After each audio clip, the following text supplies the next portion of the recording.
안녕하십니까 여러분, 허니쌤 이동원입니다. 반갑습니다.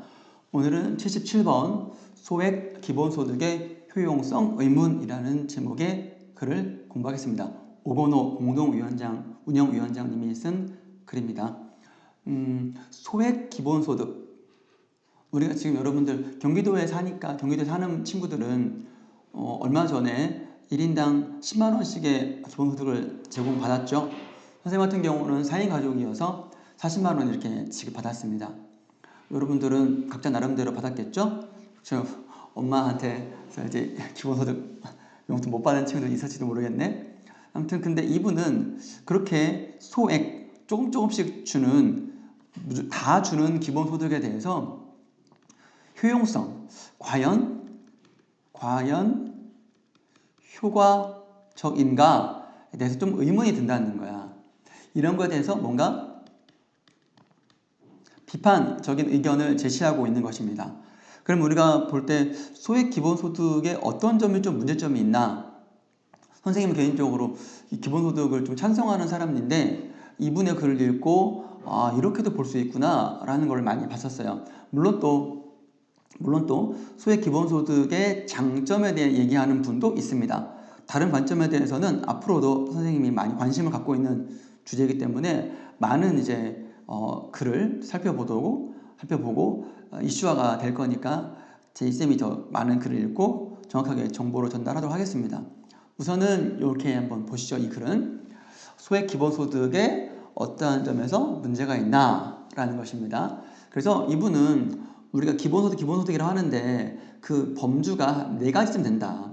완전 기본소득이 있고 소액 기본소득이 있고 범주형 기본소득, 또 사회부조형 기본소득, 이런 것들은 본문에서 살펴보면 되니까 넘어가겠고요.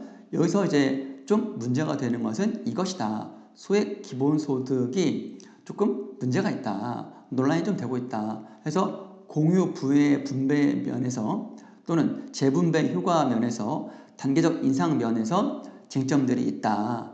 그래서 이 오건호 공동운영위원장님은 소액 기본소득은 이런 쟁점들 3가지, 공유 부의 분배, 재분배 효과, 단계적 인상과 관련해가지고 아직은 조금 좀 필요가 좀 없다.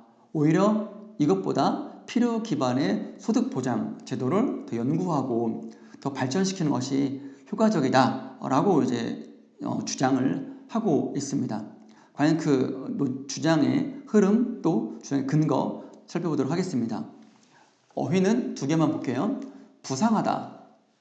뜰 뿌자의 일상자거든. 위로 좀 올라서다 라는 뜻인데 어떤 현상이 관심의 대상이 되거나 어떤 사람이 훨씬 좋은 위치로 올라설 때 급부상했다.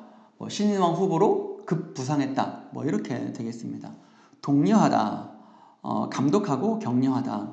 그래서 여러분들이 꿈을 이루기 위해서 공부를 하는 것들 혹은 어떤 활동을 하는 것들에 대해서 독려하다 라는 표현을 쓸 수 있겠습니다. 본문 한번 볼까요? 제목 한번 다시 한번 볼게요. 소액 기본소득의 효용성 의문이라는 글 본문 보겠습니다. 기본소득이 대통령 선거에서 핵심 주제로 자리 잡을 듯하다. 현행 소득 보장의 한계를 넘어서자는 논의이기에 전향적인 일이다. 긍정적이다. 다만 기본소득이 국가 정책의 장으로 들어온다면 앞으로의 토론은 좀 엄격해야 한다. 확실하게 따져보자. 제대로 따져보자. 굉장히 중요한 정책이 될 거니까 꼼꼼하게 따져보자. 우선 기본소득 실체를 좀 명확히 하자. 근래 기본소득이 바람을 타면서 많이 언급이 되면서 웬만한 현금 복지에 기본소득 이름이 붙고 있다. 사람마다 선호하는 상표는 존중하더라도 내용물은 혼동하지 말아야 한다. 기본소득 바구니에는 확실하게 성격이 다른 4가지 유형이 담겨있다. 종류가 4개라는 거죠. 첫 번째는 모두에게 상당한은 많은 금액이라고 이해하면 돼요. 지급하는 완전 기본소득이다. 기본소득 옹호자들도 근래 충분성을 명시하지 않듯이 지금 논의대상은 아니다. 이게 필요하긴 한데 아직은 좀 그렇다. 아직은 좀 이게 완전 기본소득 좀 어렵다라는 그런 얘기죠. 그러니까 지금 논의할 건 아니고 앞으로 논의할 대상이 되니까 이건 좀 패스. 2번째는 완전 기본소득에서 금액을 낮춘 소액 기본소득이다. 지금 우리가 많이 받고 있는 것이죠. 관련 법안도 제출될 만큼 정치권의 의제로 부상했다. 의제, 주제가 된 거예요. 얘기거리가 된 겁니다. 부상했다, 등장했다 이것이죠. 세 번째는 아동, 청년, 농민 등 특정 대상에게 적용되는 범주형 기본소득이다. 뭐 청년 수당도 있고 지금 농민들에게 제공하는 기본소득도 지금 논의 중이라고 합니다. 이렇게 이거는 범주형 기본소득, 완전 기본소득 밑줄 그어야 되는데 박스 치겠습니다. 복지국가에서 동일한 제도를 사회수당이라고 부르듯이 논란의 제도는 아니다. 네 번째는 취약계층에 한정된 사회부조형 기본소득이다. 실업부조 수급자를 대상으로 삼은 핀란드의 실험이 여기에 속한다. 이는 취약계층 복지에서 근로 동기를 독려하는 노력으로 역시 찬반 제도는 아니다. 취약계층, 좀 이제 실업계층에게 어느 정도 이제 일을 하면 사회부조형 기본소득을 제공한다. 그래서 이제 일을 더 할 수 있게끔 동기를 이제 감독하고 격려하기 때문에 크게 문제가 되는 것은 아닌데 4개 중에서 이 부는 소액 기본소득에 대해서 좀 따져보자. 이는 아동, 실업, 빈곤 등 지원의 필요를 따지지 않고 무조건 지급한다는 점에서 범주형과 사회부조형과는 조금 다릅니다. 완전 기본소득은 좀 어렵다 그랬죠. 그래서 세 번째인 범주형하고 네 번째 사회부조형과는 좀 다르다. 좀 따져볼 필요가 있다. 아프리카 어디에서 취약계층에게 일괄 현금을 지급했으니, 일괄이란 말은 전부 다 지급했으니, 혹은 핀란드도 실험했으니 소액 기본소득을 시행하자는 엇박자 주장은 곤란하다. 무조건 좀 알아보지도 않고 따져보지도 않고 무조건 하자라는 주장은 좀 곤란하다. 따져보자. 그래서 논점은 다음과 같다 그랬습니다. 첫째, 그래서 이 근거가 되게 중요한 것 같아요, 여러분. 미안합니다. 공유부의 분배. 어려운 말이었네요. 분배라는 말은 나누는 것이고, 공유부라는 말은 여기 보세요. 토지라든가 지식, 빅데이터 등 모두의 노력과 네트워크 형성된 공동자산. 이것이 바로 공유부인 것이죠. 모든 사람이 다 만들어낸 부는 동일하게 분배되어야 한다는 주장입니다. 기본소득의 핵심 근거이죠. 그러니까 이런 데에서 토지라든가 지식, 빅데이터, 우리가 카카오톡 같은 걸 쓰더라도, 페이스북 같은 걸 쓰더라도 우리가 어떤 걸 주문을 하고 어디에 들어가고 이런 것들은 다 데이터가 되는 거라서 그걸 바탕으로 이득을 취하는 회사에 너희들이 우리의 데이터를 가지고 썼으니 데이터 세금을 내라. 그거 가지고 우리가 기본소득 받겠다. 이런 거거든요.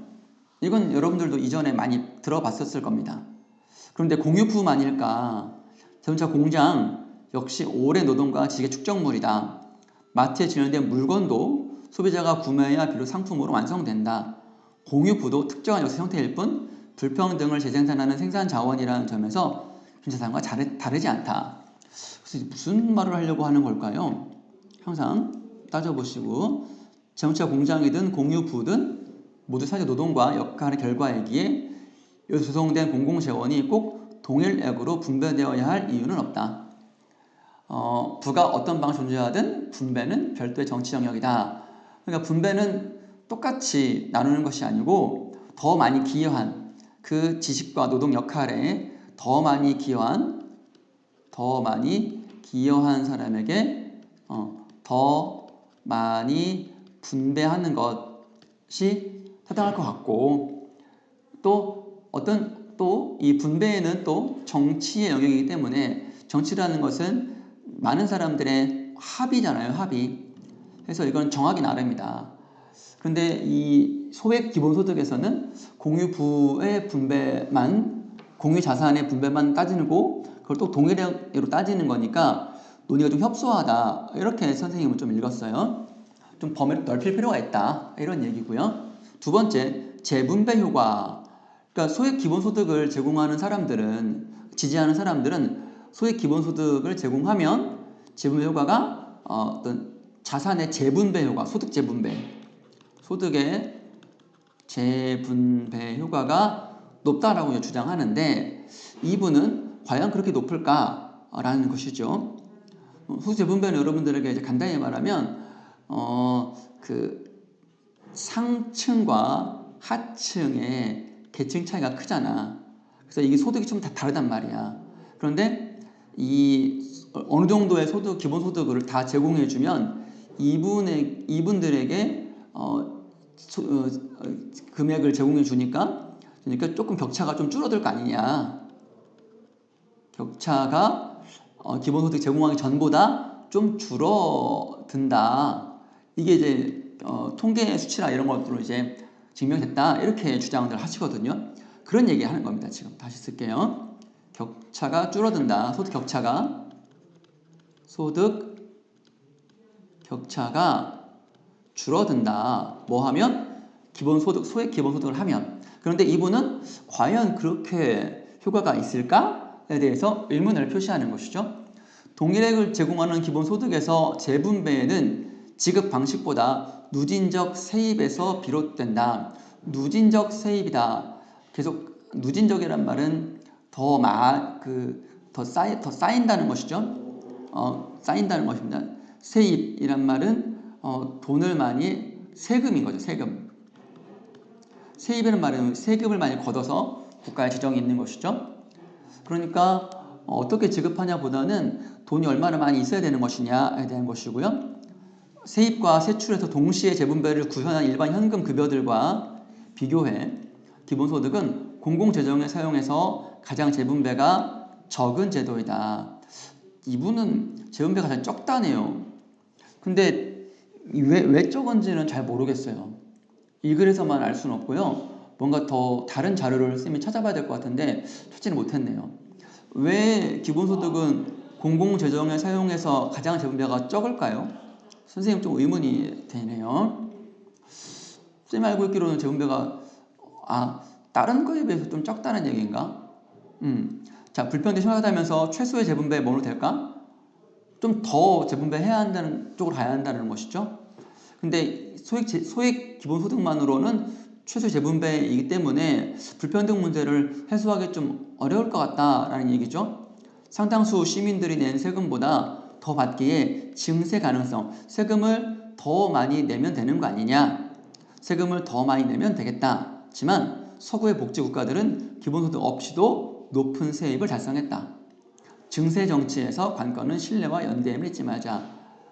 그래서 재분배 효과에서 지금의 제한된 재정, 제한된 세입에서 조금씩 기본소득 하는 거는 효과가 좀 적다. 차라리 증세에 대한 정치니까 지금 우리나라는 세금이 그렇게 많은 편은 아니거든요. 그러니까 기본소득을 많이 하려고 해도 나라에 돈이 없으니까 많이 하고 못 하는 거예요. 그렇다고 증세를 하자니 국민들이 세금 내자고? 그러니까 세금에 대한 반발이 있으니까 증세를 하지도 못하고 기존에 있는 재원에서 기본소득을 하려고 하니 좀 엇박자가 나는 거죠. 그래서 이분은 차라리 증세에 대한 논의를 더 하자. 근본적으로 증세를 해서 확실하게 재분배를 더 하는 방안을 마련하는 것이 맞지 않나. 사회에 대한 신뢰와 연대를 구축하면 증세 관련해서도 사람들이 모두 다 동의할 만한 결론을 얻을 수 있지 않냐. 그러면은 재분배가 훨씬 더 효과가 있을 것이다 라는 얘기가 되겠습니다. 보통 이제 쌤 생각으로는 세금을 이제 증세하면 아무래도 소득에 비례해서 세금을 더 많이 내는 거니까 소위 말하는 소득이 높은 사람은 세금을 더 많이 내고 적은 사람은 적은 만큼 세금을 좀 적게 내겠죠. 내긴 내도 소득이 많은 사람이 더 많이 내니까 그 돈 가지고 가난한 사람들에게 조금 더 많이 주는 거니까 그러면 재분배가 훨씬 더 효과적이지 않냐라는 그런 논리입니다. 이건 여러분들이 칠판으로 쌤 설명을 해야 되는데 그래요. 나중에 칠판으로 쌤 설명하도록 할게요. 자, 세 번째 단계적 인상 보겠습니다. 일단 적은 금액으로 시작해 올려가자는 제안이다. 닭도 병아리에서 출발한다는 비유도 등장했다. 그런데 두 기본소득 유형이 속한 사회적 경제적 환경의 다름을 직시해야 한다. 두 기본소득? 여기서는 완전 기본소득과 소액 기본소득이 좀 다르다라는 것이에요. 병아리와 닭은 같은 환경에 자란다. 반면 완전 기본소득이 작동하는 사회는, 그러니까 적금을 시작해서 올려가자는 건, 적은 금액은 소액 기본소득이고 올려가자는 얘기는 완전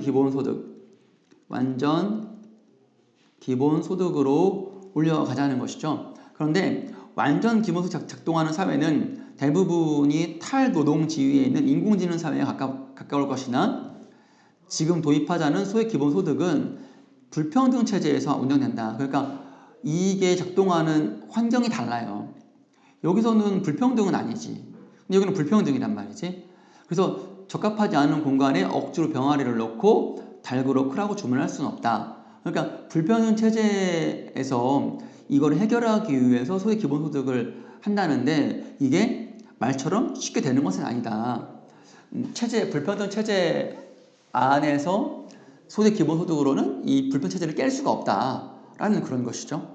그러면 대안은 뭐냐? 지금까지 소액 기본소득, 논의가 활발하게 이루어지는 소액 기본소득의 세 가지 쟁점에 대해서 얘기를 했는데 좀 다 문제가 있다. 좀 이분은 기본소득을 필요하긴 필요한데 좀 제대로 하자, 기왕에 하는 거라는 그런 의도인 것 같아요. 대안이 뭐냐? 그래서 이분이 제시한 대안이 참 흥미로웠어요. 우리가 사는 세상이 불평등하다면 필요 기반의 소득 보장이 최선이다. 필요 기반의 소득 보장이 이분이 대안입니다. 이는 실업, 빈곤 등으로 소득에 어려움에 처한 누구라도 지원하기에 보편주의 원리와 상통한다. 보편주의죠. 필요한 만큼 소득을 보장받는다라는 얘기가 되겠네요. 무차별 지급이 아니면 선별로 간주하는 협소함을 넘어서야 한다. 이거는 무차별 지급, 누구나 다 주는 게 아니면 선별로 간접 협상을 넘어야 한다. 그래서 이거는 무차별은 아닌데 전부 다, 왜냐면 필요하지 않은데 소득 보장하지는 않고 필요하면 소득을 보장한다는 얘기거든요. 그러니까 우리가 흔히 기본소득은 누구나 다 주는 건 아니냐라고 해서 다 주는 거, 그러니까 이거는 필요 기반은 다 주는 건 아니고 무차별 지급은 다 주는 거고, 그런데 우리가 보통의 사람들은 다 주는 거 아니냐, 다 주는 거 아니면 야 이거 선별 아니냐? 선별 아니냐라고 이제 좀 비난하기도 하고 비판하기도 하는데, 야, 비록 선별이라 하더라도 그걸 너무 선별을 너무 안 좋게 생각하지 마라라는 그런 얘기죠. 이거는 보편적으로 누구나 다 받는 건 아니고 이렇게 아주 굉장히 위험한 상황에 처했을 때 누구라도 지원할 수 있기 때문에 뭐 심사하고 뭐 하겠죠. 그러니까 보편적인 것 플러스 선별 같이 이제 결합하고 있는 것이네요. 그래서 무조건 뭐 전부 다 아니면 선별이라는 이분법적인 협소함을 조금을 벗어나야 된다는 얘기고요. 사각지대에 대응할 수 있냐고 앞으로는 가능하대요. 그럼 이게 누가 실업이고 누가 빈곤인지 찾기 좀 어려웠거든요. 그런데 앞으로는 가능하대요. 대한민국에서는 전자거래와 디지털화 덕택에 소득, 매출 자료가 대부분 존재한다. 그러니까 이런 소득과 매출 자료를 토대로 이 사람은 지금 소득이 조금 줄어들었구나. 그러면 신청하면 보장해줘야지. 이렇게 바로바로 할 수 있다는 거예요. 정부가 확고한 의지로 실시간 소득 파악 체계를 구축하면 사각지대 없는 소득 보장을 추구할 수 있다.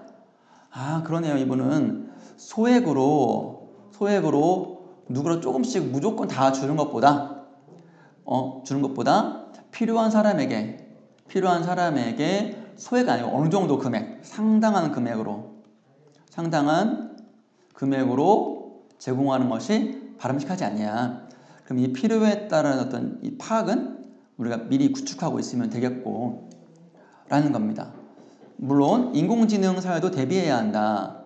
인공지능 사회는 한마디로 말하면 인간의 노동이 없어지는 그런 사회예요.